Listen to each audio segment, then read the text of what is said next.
Hey, hey, it's Ask Alma Live. Where are you guys? Where are my friends? Come on in, come on in, come on in.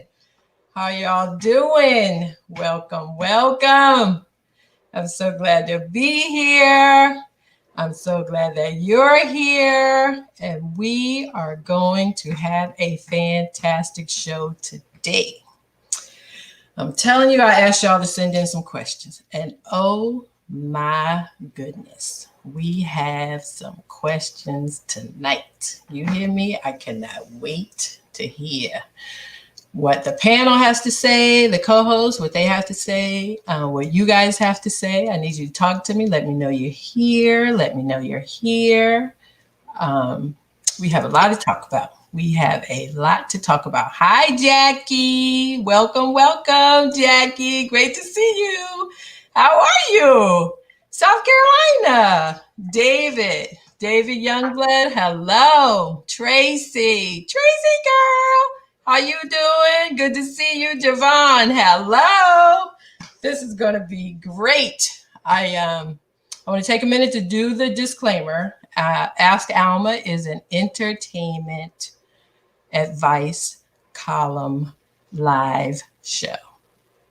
If anybody's having some kind of problem and you need to see a doctor, go do that. But that is not what we do here. We give you great common sense advice. But if there's something serious going on, you really need to see somebody. So there you go with that. I want to welcome my co-host. So I am very big into my friends. You guys know that. And I'm so excited to have them with me again tonight. As a matter of fact, everything went so well last week on the first Ask Alma episode that I asked them if they would join me all month. And they said yes. So yay. Welcome our co-host. Hi, Donna. How are you? I'm good, thanks. How are you? I'm good. Deidre, how are you? I'm great. Good. And Robin, we got you on board tonight. Robin. Hey, Alma, how you doing? Hey, good. I'm so glad you guys are here. So if you were with me last week, I introduced my best friends and told you that they would be with me. And I'm so excited and happy about that. And so for those of you who were not here, I will ask them again this week to tell you a little bit about themselves so you guys can get to know them as much and as well as I do. So Gail, hey, how are you? Want to give a shout out to my cousin Gail who's watching. Hey, girl. So Donna, let's start with you. Tell us a little bit about yourself. My name is Donna Williams Vance. I am a mom of two, Philly girl from Philadelphia originally, a retired journalist, and now I will begin my third year in seminary in January. So pray that next December I will be no longer a seminarian, but a licensed theologian. Then we definitely have to have you back on the show. We'll do a session on that. Deidre Comegys. How are you, girl? I'm Deidre Comegys. My friends call me Dee. I am a mother of one son. I spent 2 decades in the newsroom, most of the time with these young ladies here, and I've since spent a decade in the classroom. Thank you, Dee. Robin, tell me a little bit about yourself, girl. Hey, my name's Robin Smith. I am a former photo editor for USA Today. I was a journalist for 31 years, took the buyout in 2018 to be a caregiver for my mother. And I have one adult son and a new grandbaby. Hey, Isabella. Isabella.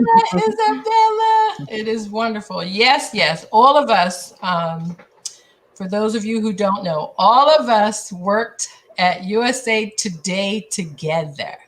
So we were back there in the beginning and we all had great careers there and spent an enormous amount of time there. And it was just fantastic. It was absolutely fantastic. I miss those days in the newsroom, but I must say it's a different time now. Back then, we had an opportunity to do whatever you wanted to do. If you wanted to try it, you could talk to them about it and they say yes. Sure. But now it's a little bit different.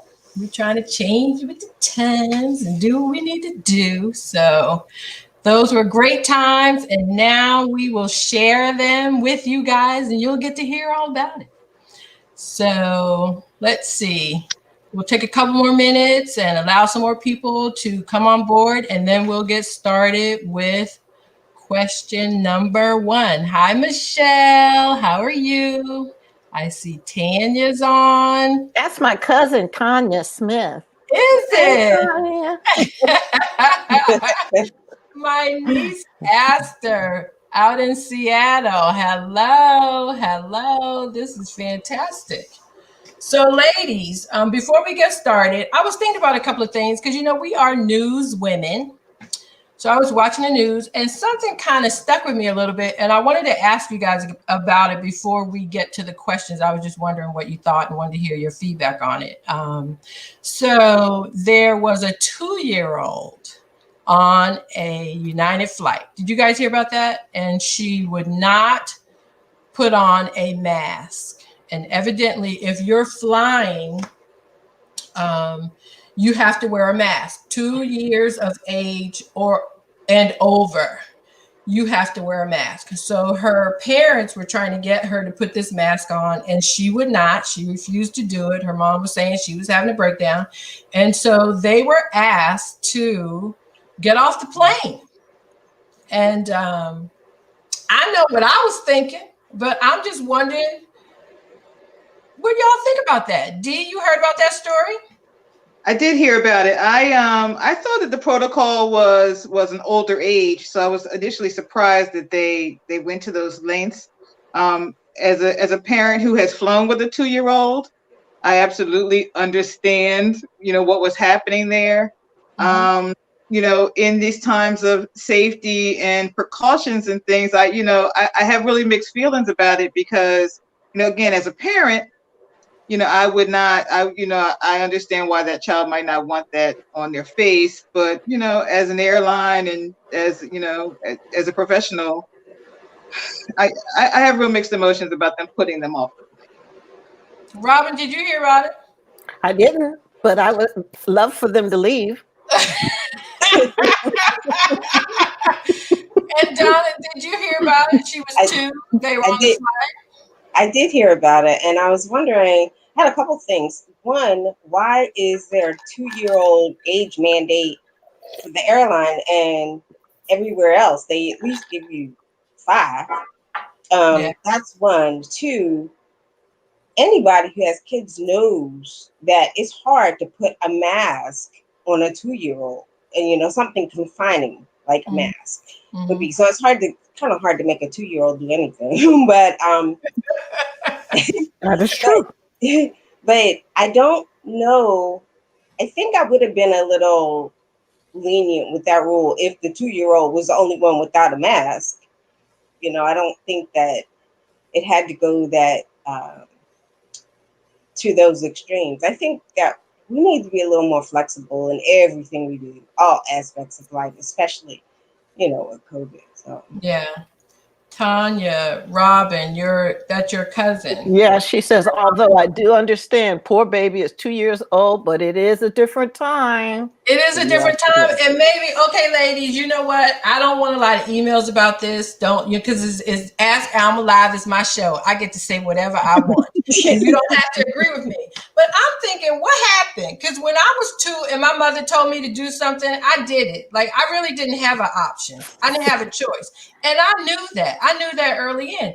And if she talked to you and her lips didn't move, oh, you better do exactly what she told you to do. Like, I'm not saying, I understand that. At 2 years old, Alma? I was Reverend Martin's daughter. You hear me? Carol's My father daughter was a minister. My mother, Carol, was the first lady of the church. I can remember being 3 years old and standing on the pew. And because I had on my black patent leather shoes. Y'all remember those patent leather shoes? Because if you touched or clicked them together, they made a noise. I can remember standing on the pew and I was repeating my father because I felt like people weren't understanding him and maybe they would hear it better from me. So I was standing up on the pew and my mother said, Alma, sit down. I was like, okay, I know she's trying to tell me to sit down, but she don't really understand what's going on. Do you know my father stopped his sermon and said, Alma, did you hear your mother when she told you to sit down? I had to be 2 or 3 because I remember when I sat down, my legs did not go down the seats. Like they were just long enough to poke right out and have those black patent leather shoes like right there making that noise. And I was like, I don't know what's wrong with them, but I'm gonna sit down and be quiet. Like I had a little attitude and I knew that and I understand that, but I just think like parents or my parents, I can't speak for everybody's parents, but my parents were not interested in being my friend. And if they said, sit down, eat your dinner, put on a mask, and I just paid for tickets, are you kidding me? So what does this mean? Do I get a refund? Or can I like sign up and use my tickets tomorrow? Like you're putting me off the plane. What does this mean? Am I losing my money? Because if Carl was losing her money, Alma's 2-year-old self would have sat in that chair and put her mask on. That's all I'm saying. But I'm happy y'all had happy lives and mamas who would be like, okay, baby, you having a meltdown. I agree with you, but as a passenger, I just wanted them to get off the plane. I don't want that drama. I don't want you all talking and spewing your germs up into the air. I don't want to be in the plane anyway with the virus. Just please, Jesus, get off of this plane. Pat Waltham says that the airlines tell you in advance what the rules are, and if you don't think your child can adhere to the rules, you should drive.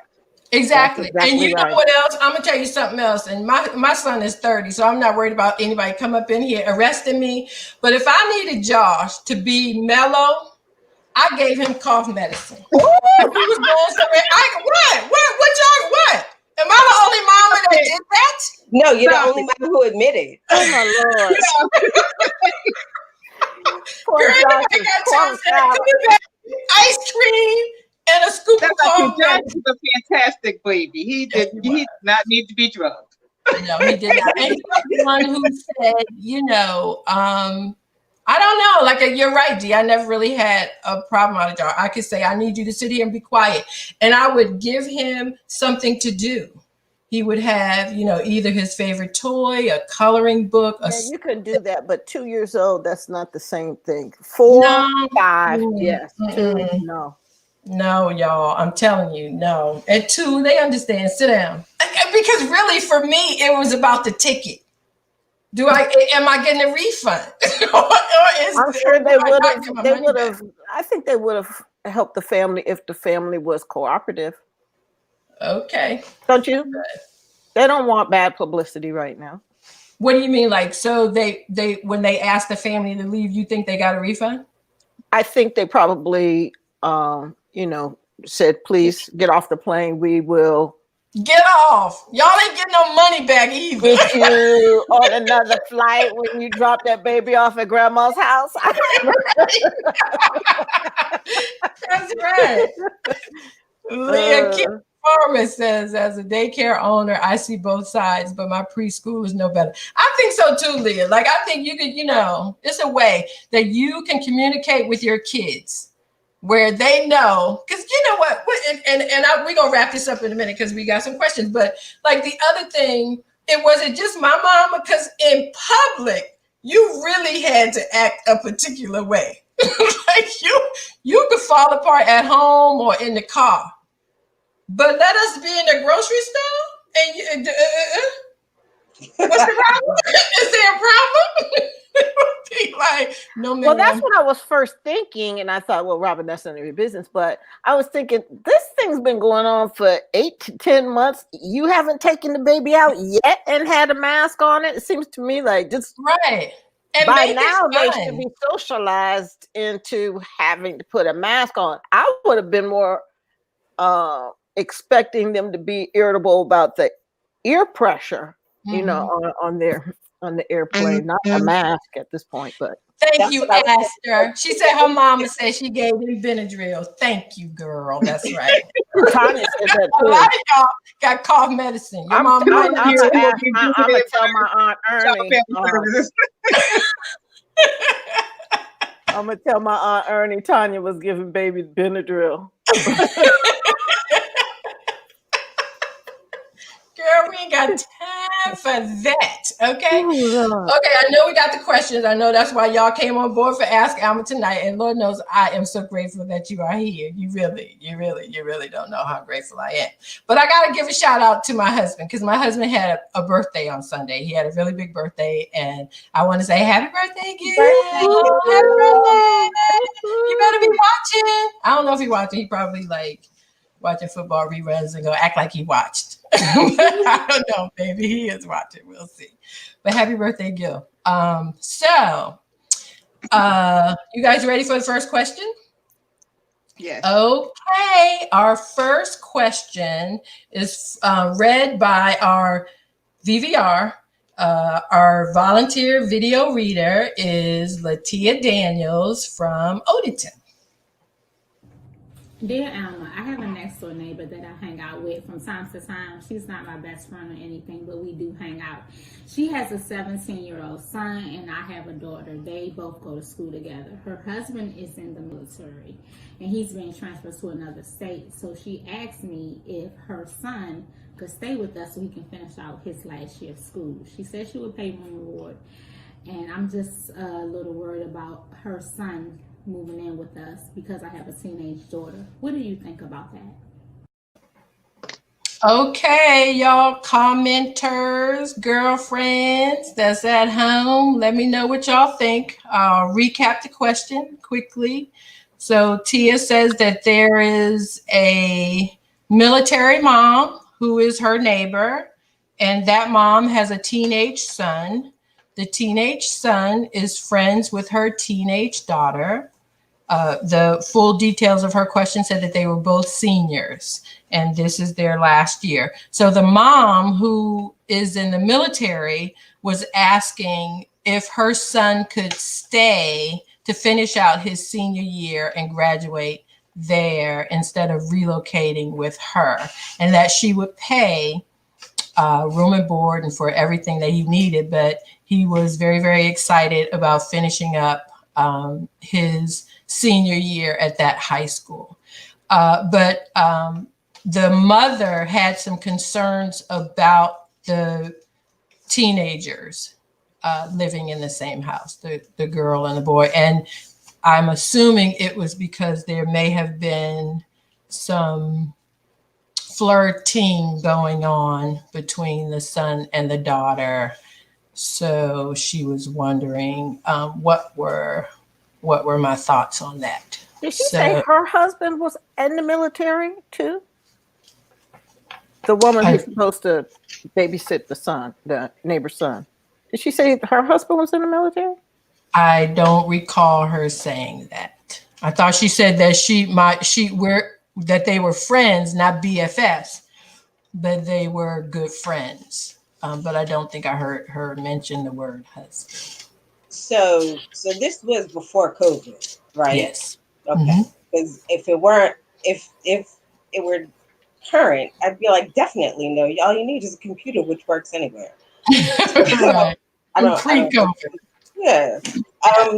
And I think her thing was more about hormones, Donna. She was like, they're both. No, I understand, and I agree. Did she say the hormones, or you're just implying that? Did she say that they flirted? No, I don't think she said that. She didn't say that.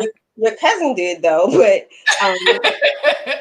but you know they're teenagers, and it's just. But why would you ask? What?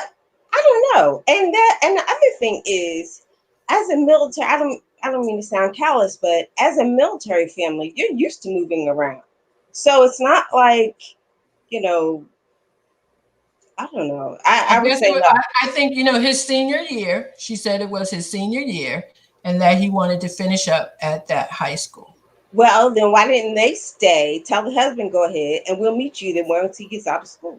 One of the parents stay, and then the other parent go. What do you think, Dee? Yeah, I'm thinking about this as a mother. It really depends on their relationship. Like we're not really clear about the relationships between the two sets of parents. Like any one of your children could stay in my house, like indefinitely. But regardless of you have daughters and sons and what have you, I don't know. I have questions. There's some more information I need before I would make that call.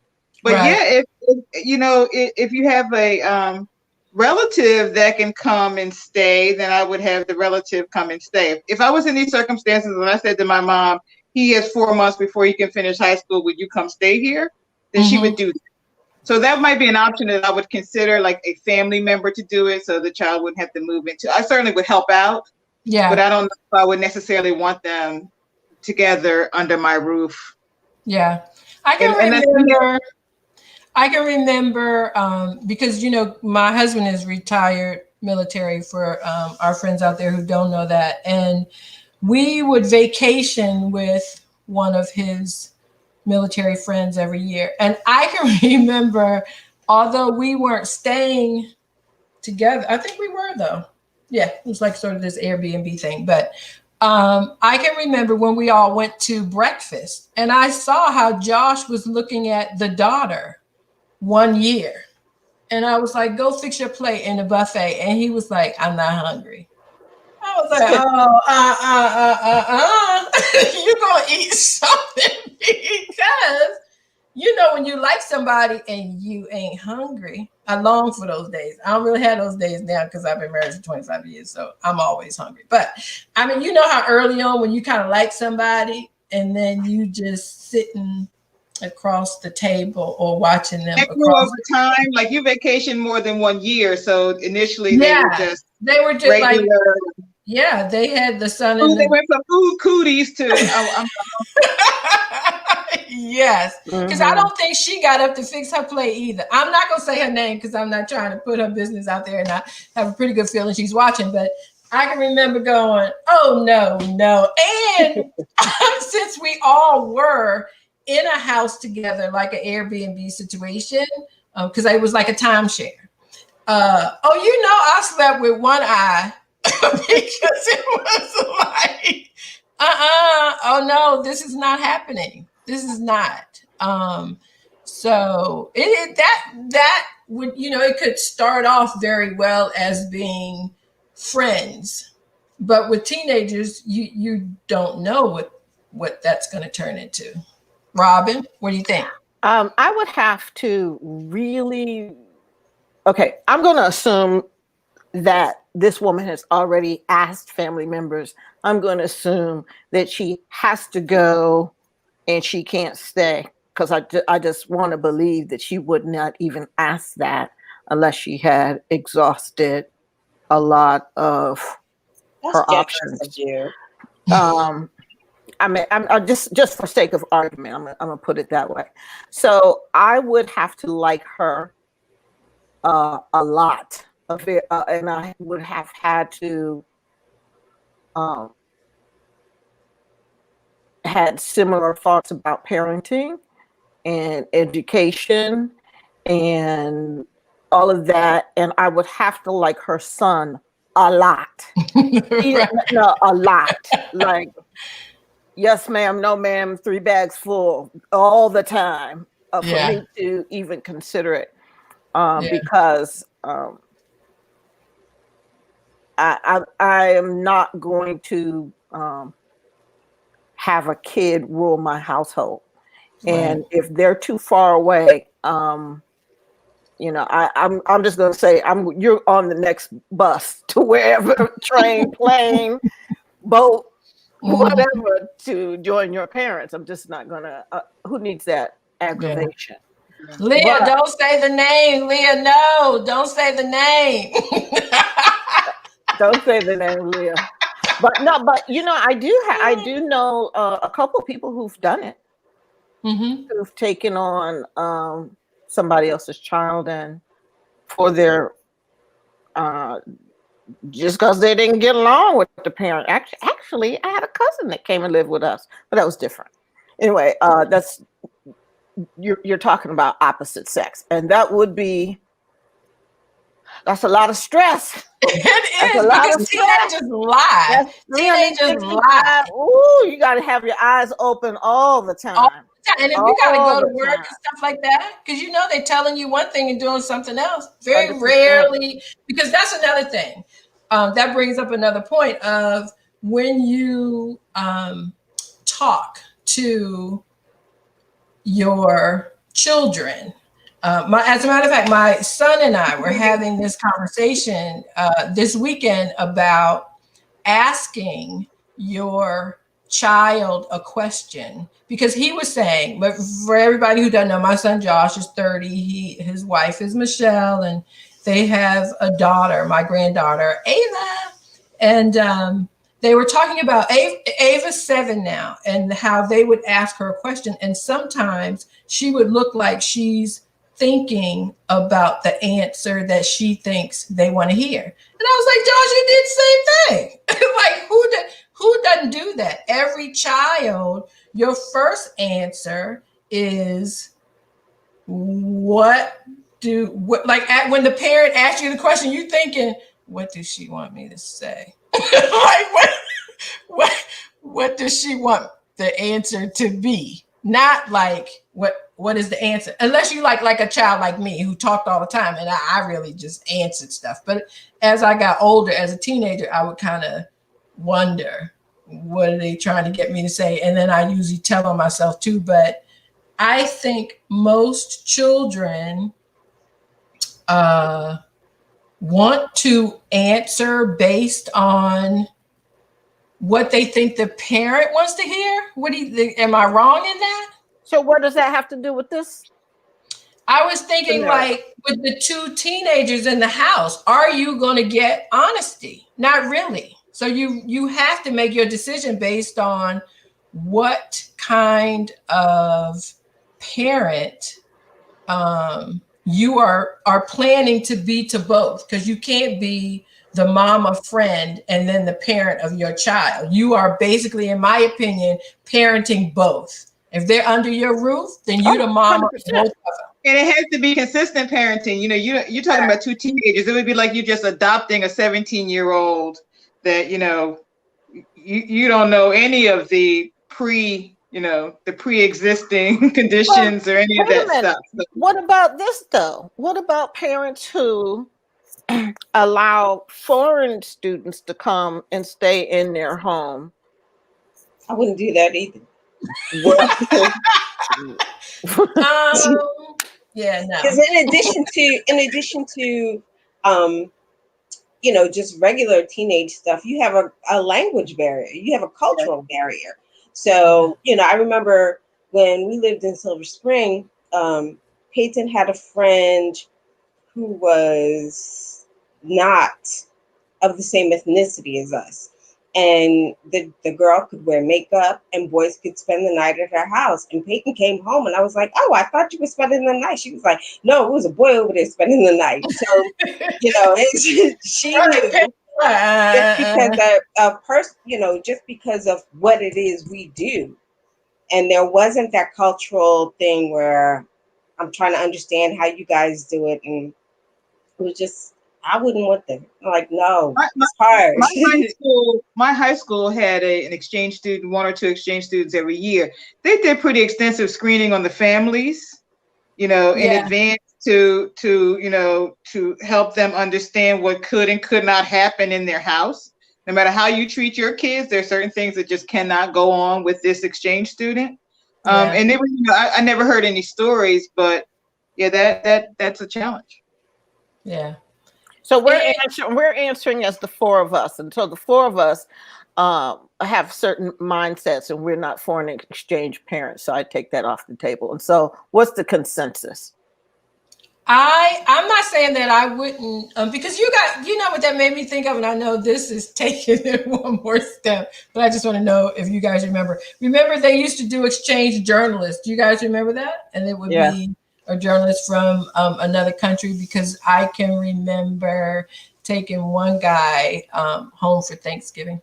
But anyway, but you know what? Let me back up and just real quick. You know what? I just realized I'm so much older now, and I wouldn't want that stress. I'm trying to rewind back to when E was 18. Right. Maybe back then I would have had the energy if I really liked that kid. Yeah. Now I'm not down for it. I think I would, because the parents are in the military. And then just you have that connection, I have the military connection, and I just put my foot on your neck. And you know what? Honestly, like I know Josh is watching, and I'm gonna apologize to you, Josh, up front. But you know, when you were a teenager, I really didn't believe much you said initially. Like, we had to have a couple of conversations, and then I would kind of think maybe, sort of, and it had nothing to do with Josh. I was thinking about what kind of teenager I was, because I had you back, Josh. There you go. I was too, Alma. I just made up everything. Alma, I got study hall. Yeah. I need to stay after school because I'm in the art club. Yeah. Okay. I want to join the chess club. Okay. Because my dad was a minister. I couldn't even have a boyfriend come to my house. It sounds like your issue really is just is having two teenagers in your house that aren't going to tell you the truth. Right. So you're not really worried about necessarily anything going on between them. It would just be this consistent fabrication. I think all teenagers lie, except for Kimmy, Leah's daughter, my great niece Kimmy. She tells the truth all the time. And her sister Kennedy, that's a whole nother story. But Kimmy, she tells Aunt Alma the truth all the time. Yeah. So Alma, do we vote before you give us your answer? I think it sounds like that we all really would need more information. So the answer would be no. Is that accurate? No, I would say yes. Alma says yes. Pat's here. Pat Gaskin's here. Hey, Pat. I would do it. I would do it because they're military. I would do it. But again, like I said, I would be like, my foot would be on the boy's neck a little more on the girl. You have a husband in the house, which I think is different. You have a husband. I have a husband in the house. He would have been watching him. That's why I asked, did she say her husband was gone? If her husband was there, I would feel better. Right. If a boy was coming in. But if she said her husband was gone, no. Josh sent me a text message. What he said, stop telling my business. Number one. And number two, just for clarity, I told the truth 90% of the time. Okay. I told you I had your back, Josh. He really was a good kid. I don't even know what it's like to have a bad kid. I really don't know. So, ladies, this was awesome. This was absolutely awesome. I did not think all of us have been friends for over, I always say over 20 years. It's like over 25 now, but when I say 20, years, I know. It's 30 years, honey. That's like, remember, D, when I said I was 55 one year, you were like, no, sweetie, you're not 55. You are over 55. But anyway, see, that's a good friend. I'm telling y'all, that's when you got a good friend. I did not think, when I was thinking, what would Donna say, or what would Robin say, or what did Dee say, I was really off with that. I thought that that you guys would really be all in with this, and that I would be the person saying, I don't know. So I was off. I was wrong on this. Good to know. So, what did Jeffine say? I can't see it. She says a former foster parent any circumstance is different. I have 3 daughters, but I never turned a child away, even if it was until they found a better fit. Thank you so much for your service, because it takes very special people to be foster It really parents. does. It That's really JP. does. That's my cousin. She's a nurse. Hey, So she has a caring heart anyway. Yes, yes. And yes. my cousin Tanya took in an exchange student. I just think some parents are more laid back, and Alma, I think you are more laid back. Yeah.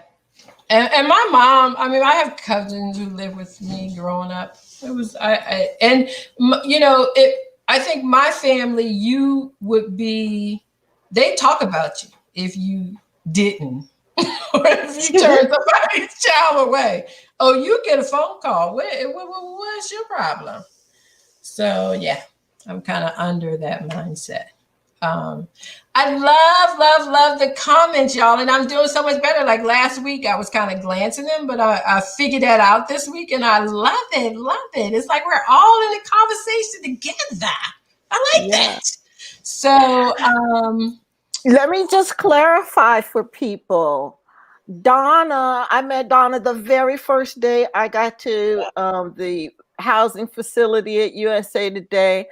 I don't remember exactly when I met Donna. I mean Dee and Alma, but me and Donna were housemates at one point, and we lived on the same street as Alma. Mm-hmm. Dee, where were you? we were all over there in Alexandria. She was in Maryland at first, weren't you, Dee? You were in Maryland at first. Well, no, but when I got to USA Today, I was in Virginia. I was in Gum Springs. Not initially. You lived in Maryland. You lived in Greenville. No, not when I started at USA Today. Really? It's a long, complicated. I was not at the time. And then I moved to Gum Springs, and then I moved to Duke Street, and so I was in, we were all pretty Alexandria. much we were Yeah. Because actually, Tracy Wright, who is listening, Tracy Arrington Wright, who is my cousin, Tracy, they live, Donna and Robin, they were in a house down the street from where y'all used to live in Delray. I can't remember the name of that street. It's that M Street, right? What was the name of that street? Donna, what was the name? This started with an M, didn't it? Yeah. Was it Montrose? Montrose. And Tracy, my cousin Gail, both I'm sure are watching because we always do everything together. But they live. That's where they grew up too. So that's why when I used to ride over y'all, when I rode over to the parties, I knew where I was going. I had to get there for the party. I knew where Montrose. That's right, Gail. Montrose. Yeah. I knew where I was going. Gail, they thought they was doing something. Relocated here from Philly and from Ohio and New Jersey. Montrose.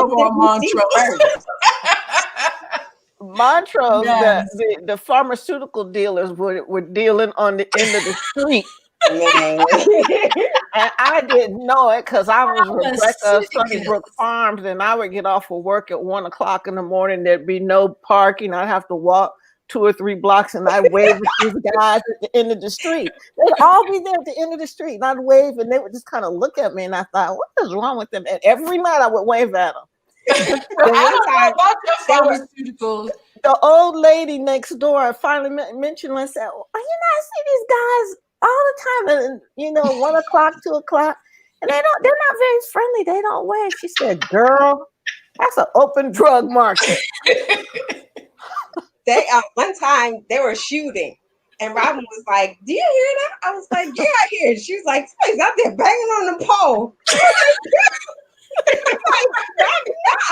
That's somebody shooting. Y'all lived in the wrong hood because my pharmaceutical sales peoples, they spoke to me. They cleaned the snow off my car. They knocked on my door to take my trash out. Okay. They didn't speak to me. I don't know. It depends on where you were living at the time. My mother was so renowned in her neighborhood that they weren't allowed to do business if she was on the porch.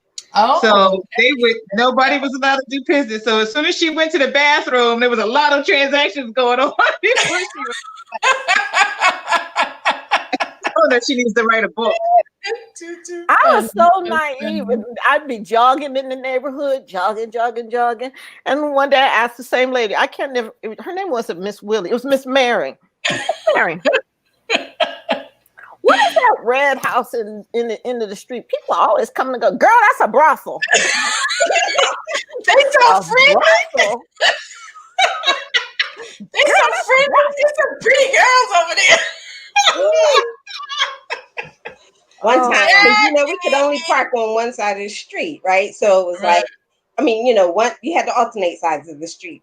So I was coming home one night, and it was this man who was like door-to-door sales and selling something. I don't know. But anyway, parking was tight. It was a commodity. So I drove up next to him. He had gotten in his car, and he reminded me of like something on a 1960s movie, like a little briefcase, glasses, everything. And I pulled up to him. Man. Huh? The Fuller Brush Man. I pulled up to him and I was like, are you leaving? He saw my finger like that. He was like, boom, trying to get on the parking space. He hit the car in front, hit the car in back, and just like peeled out of the parking space. Oh my God. I hollered. I was like, poor man. Why are you scared? Huh? It was rough. And that's multi-million-dollar property now. Yeah. Yes, it is. Girl, who you tell? One of the streets is still blocked, but it is. You can't afford to live over there now. And I think ask Alma. You have to ask us our next question. I do. I just want to say too, hey Jackie Blaze, how you doing? I saw her. Jackie! I know,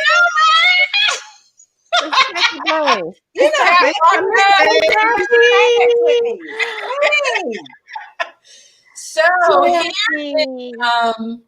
ask Alma question number 2. This question comes to us. Our reader, our VVR volunteer video reader is Karen Underwood from Winter Garden. Good evening, Alma.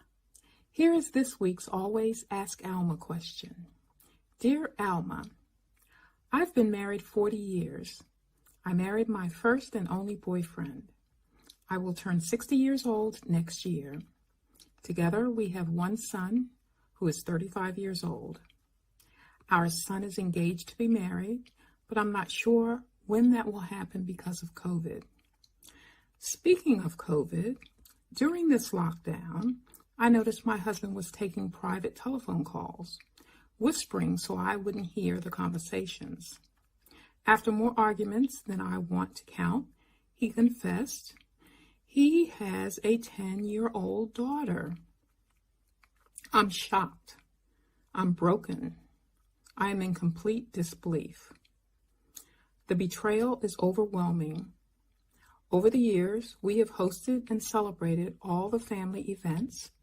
We renewed our vows at year 35, which means he knew at that time, but he still didn't tell me.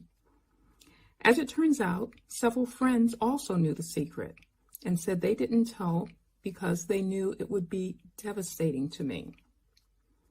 Again, I am completely broken, and I have absolutely no idea what to do. My husband will not go to counseling, nor will he speak with a pastor. Currently, we still live in our family home. We have separate bedrooms.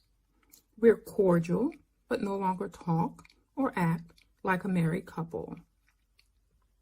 I no longer cook for him, and he brings me my favorite dessert. What should I do, Alma? Where do I start? Wow. You know what? I want to say that her email, it really moved me to the point that I reached out to her and asked her if we could talk, because there was so much in the email. And what struck me were two things. Number one, she said that he was her only one. And I wasn't clear on that. Like, only one what? Only one you married? She said only first and only boyfriend. I'm saying, hey, Robin, I'm saying I had to call her to clarify. Oh, okay. Like, for me, just hearing anybody say that he's my only one, like, I'm not really trying to be funny. I just didn't. I wanted to be clear. Only one what? Because that to me made it totally different. Like, I had in my mind what I would say, or what I thought she should say, or what I thought she should do as a woman. But honestly, like, what if he's the only one? Then you missed all of your what can you do? You know what I'm trying to say? Like, the first guy who broke your heart was your first practice. You know, like, I loved Poopy. I ain't even gonna lie.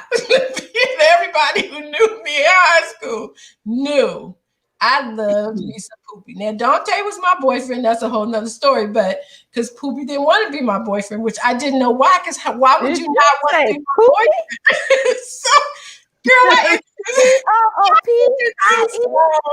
I introduced Poopy and Gil at a funeral. He was like, Ron, man. I was like, Poopy. Anyway, I'm getting carried away. But I actually reached out to her and asked if we could talk. And so to recap this, it was her first and only boyfriend she married. That's who she's been with all this time. She knows nothing about being with another man. And during COVID, he was taking phone calls and kind of like going in the bathroom, going to get in the car and doing these different things where she couldn't hear, and it was odd. So she was like, who are you talking to? Who are you talking to? And then she said she heard the voice of a little girl. And she's like, what is going on? What is going on? And it turns out that he, just shouted out to her after all the questions and arguments and said, I have a daughter. She's 10. And deal with it. That's how he said it to her? That's how she... That's what she said. So she said, and here's the other thing.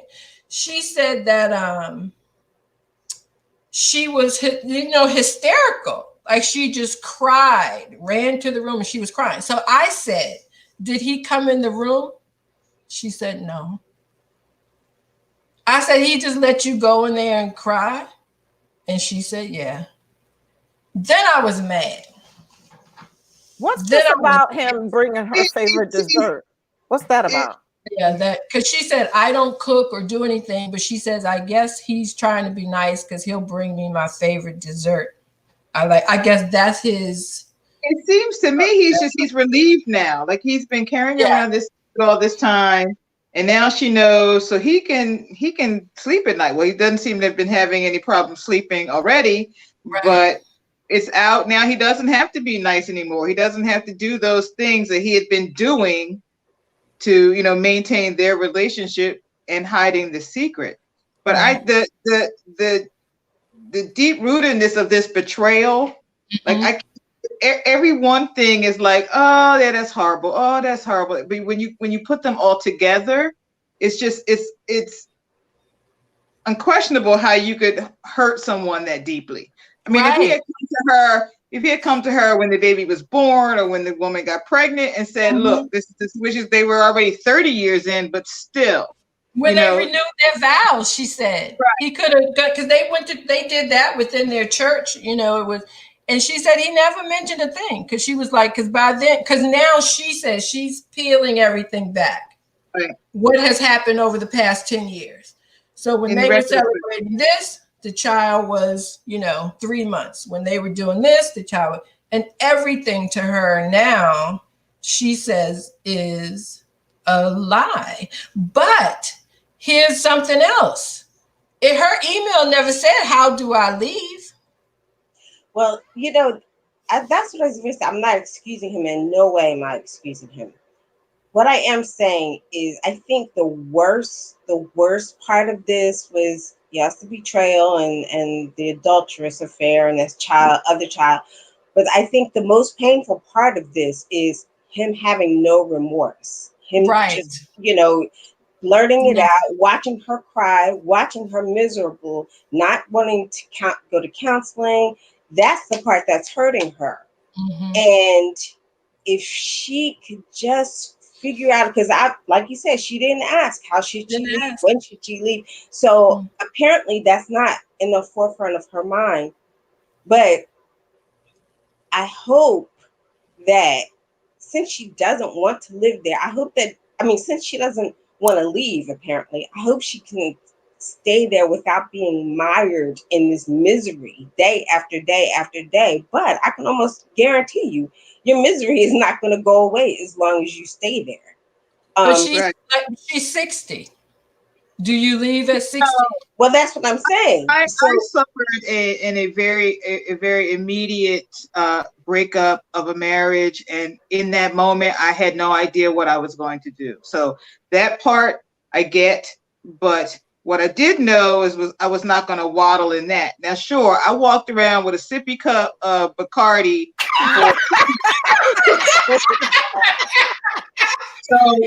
So roughly by 5. Come with the special straw, the screw on the top. Yeah, I was walking around every day. I was sending my stepson to school and filling my cup, and I carried it everywhere I went. I was really like a 2-year-old with my cup. And but like in the second week, I guess I had some epiphany. But you have to want to change it. And it sounds like that she's not sure she wants to change it, because I knew immediately. He has to say he's sorry and mean it. Or he should at least fess up and say some things like, I'm sorry. Because one person can't work on a relationship. And if you can't, what I read the other day, the memes that go around. If you don't repair it, you repeat it. This was not his only affair, she said. So for 10 years, you lie to me and you look at my face and you lie to me and you can't come to me and break down. I know men ain't supposed to cry, all of that, whatever, dude, it's got to be some kind of manly way that he can come to her and say, I didn't respect her. In full disclosure, I didn't get an apology, and I still don't know why it happened. And at some point, you have to accept that the apology is not going to come, and live your life. And then make your decision. Like I could have waited and hoped that he was going to be remorseful or any of those things, but it didn't happen, and it hasn't happened since. But you had the benefit of having been hurt before. And you kind of knew how to recover. And Rosie said the same thing. It's like Rosie said something about her starting. She doesn't want to start over something. But and she doesn't know anything else. She doesn't. She spent all this time depending on this man. Right. And depending on all the security of a relationship, however bad the relationship it is, there's still a certain amount of security. And then there's financial security. And then, there's all of that. So she doesn't have the benefit of, this is how I should act. This is what I should do. And she very, very well may be embarrassed. Yeah. So that she, the reason she ain't consulting with anybody. Right. Yeah. Well, she told me that her friend knew. She actually, when we had our phone call, was when I found out that friends knew about it, and they told her that, because evidently they have a close knit community of friends, and 2 women.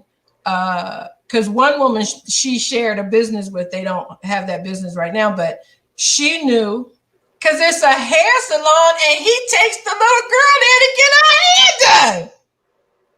So when he showed up with the little girl, the friend was like, "Is that your daughter?" Because evidently she looks like him. And he was like, yes, but don't tell the wife, please. First of all, you need to take her across town to get her hair done. That's I'm like, well, maybe she shouldn't stay with him because he's stupid. She shouldn't stay with him because he's just like, can you say cuss words on Ask Alma Live? Because I got one dangling right about me. It's like, what the what? So how could you do that? You know that this woman is her friend. I know you can't braid hair, but that's just an indication of his absolute disregard for her. Disregard and disrespect for her. He doesn't see it. He doesn't feel any compassion for her because he's been completely and totally deceptive for years. And he knows that he's the only one she's ever had. And he's getting in for how many years he's been serviced and had his cake and ate it too. And got the dessert and everything that goes along with the marital contract of a woman her age. I'd be putting like rat piss in his food. So I'd have to like do some jacked up crazy stuff. Dominion Payne says those backhoes that dig holes in your backyard. Moles. Moles. Not moles, backhoes, those big machines, those big holes. Yeah. No, listen, Demean Payne says time to put your big girl pants on and leave with alimony. That might help. You know what? I left both of mine with nothing because you know what? Honestly, when you're ready to go, you go, and you know what? You call your girlfriends because I had to call y'all. I'm out. We weren't my new address. But we weren't 60 years old. We weren't 60 years old. At 60, I would leave because see, I think I'm cute at 60. I think the age we leave. But who's gonna pay for it? Get the alimony. I don't want his alimony. Every state doesn't grant alimony. Right, and not to mention if a man send you money, then he think he got 2 cents to add to something that you're doing. And I don't need to hear what you think about nothing. I will live in an efficiency by myself, and it's going to look very nice because y'all know I like to decorate. That's okay. And it's going to look nice for his money. A boyfriend.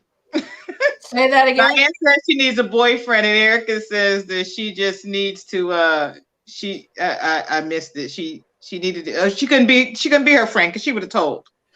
Yeah, me too. And that's another reason why I would leave. I wouldn't want those friends. Right. I wouldn't want him. To be in that community. And quite frankly, 60 is the new 40. She got some years to go.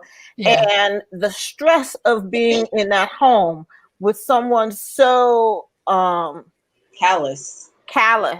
Yeah. And degrading and such a liar, that stress by itself would kill you quicker than. And even if she doesn't want to go, she could have him leave. Because if they've been in the family house this long, he's one of them that won't leave. He's one of them that's not gonna leave. Y'all know this is really like. Alma, are we going to continue this question next week? Because we only have 2 minutes left. I think so. I really do, ladies. I think there's some more to pull out of this. There's some people with great comments. And you know what? Honestly, I have to say, I know that she's watching and she really needs some encouragement. Leave. She needs to do it. Go. Go find me. You don't need to do this. 2 men in the truck. You got all of us. She needs all left. All left. Yes, we all done it, girl. I have packed up my house I gotta get out of here. Yeah. See, like nothing. I grabbed my pocketbook. See, I'm telling you. I hired one of those day laborers some of those day laborers at Home Depot. I packed up my house and in one day I was gone. He came back and there were nothing but dust bunnies. So yes, a lot of things can be done, and I think it would be great for us to come back and help her out. You guys, we're out of here. This is it. I can't believe it. Find us on Facebook, Twitter, Ask Alma. Let me know what you're thinking. Let me know what you're doing. I love you guys so Thanks much. for coming, everybody. One last note. Pat Walkup says that a divorce attorney is cheaper than a defense attorney. There you go. I'm with That's that. okay, Pat, because we'll help you hide the evidence, girl. That's how much. No, can't do that. Oh no, I'm gonna do it. Oh, I'm not not Well, I'm going not gonna say it out loud. I ain't gonna say it out loud. Well, I have to say that so they won't ask me. Oh, right. I ain't gonna do it. You. Don't ask me. I ain't helping you. Not doing it. I ain't helping you. I ain't helping you. Got you. This was fantastic. Yes, we'll finish up next week, and I'm just so thrilled. Thank you, everybody. Thank you. Night. Good night. Bye, y'all.